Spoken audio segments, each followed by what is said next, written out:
Good afternoon everyone and welcome to my YouTube channel. So here today we are going to be looking at prokaryotic division. So what is this about? Prokaryotic division is simply by simple binary fission. So to understand what prokaryotic division is under binary fission, we are going to be defining it. Binary means to, fission means to divide. So binary fission is the process by which an organism will divide into two. So that is what we call binary fission. So under binary fission, the first step is number one. The first step is the cell, such as an amoeba, will have to grow. So the organism first has to grow. So like for example, for something to divide into two, you cannot divide it prematurely. Therefore, it has to increase in size. Let's say this is our cell.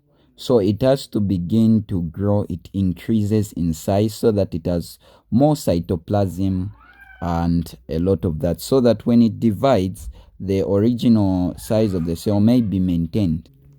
When it grows, number two, it has to undergo DNA replication. So DNA replication is more like the process by which one copy of DNA is copied. So let's imagine this is our DNA. So the DNA gets replicated by more like forming a copy that is genetically identical to itself. So it looks like something like that. So a copy is made like that. So this DNA that is made in a way that we are going to be calling bidirectional. Bidirectional. So there's DNA replication and it is done bidirectionally, like that. So bidirectional, we mean something like this. So if you look at, let's say the replication is starting at this point.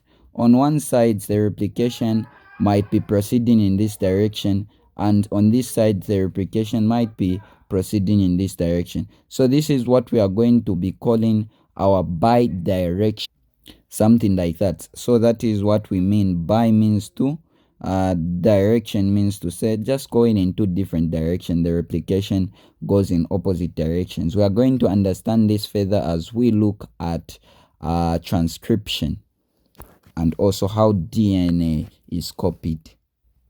When that is done, our number three stage is our DNA segregation. So DNA segregation is just a process by which DNA tends to move to opposite poles, like that. So the two copies of DNA are moved to the opposite poles, so that when it is now time for the cell to divide into two, each cell has got a copy of DNA. So this is how segregation takes place, something like this. So the DNA is moved to opposite poles, like that, so that when it is now separated, each pair will have its own set of more like DNA. So the fourth step after that is septation. So septation is the formation of the septum. So what happens here is that when the cell like that, each one has got a pair of DNA. What begins to happen is that the FtsZ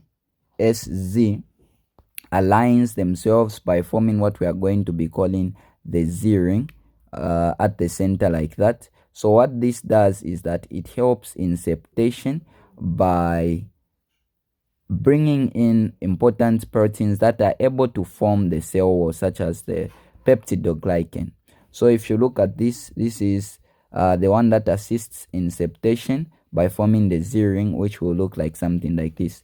So FtsZ protein stands for, we have the filamentous filamentous, temperature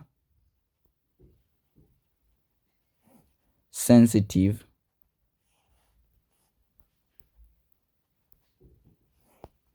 protein Z.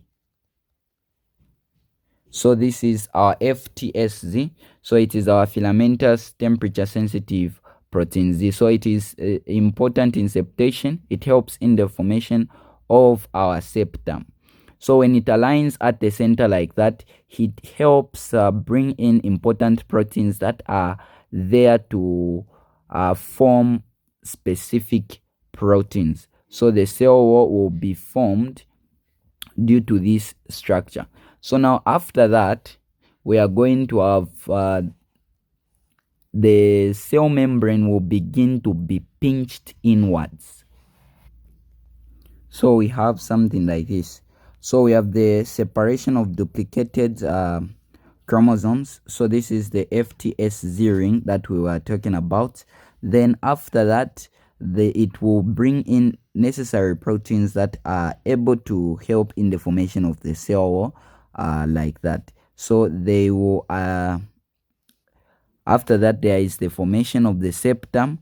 Then the cell membrane or the cell wall begins to pinch inwards. As you can see, the structure is looking like something like this. So this is the pinching inwards that we are talking about. When it is pinched inwards, it will be able to now separate and form two new daughter cells, which are genetically identical. So now, one thing that we forgot to mention is that during our DNA replications, enzymes such as polymerase are useful, which is good for your exam.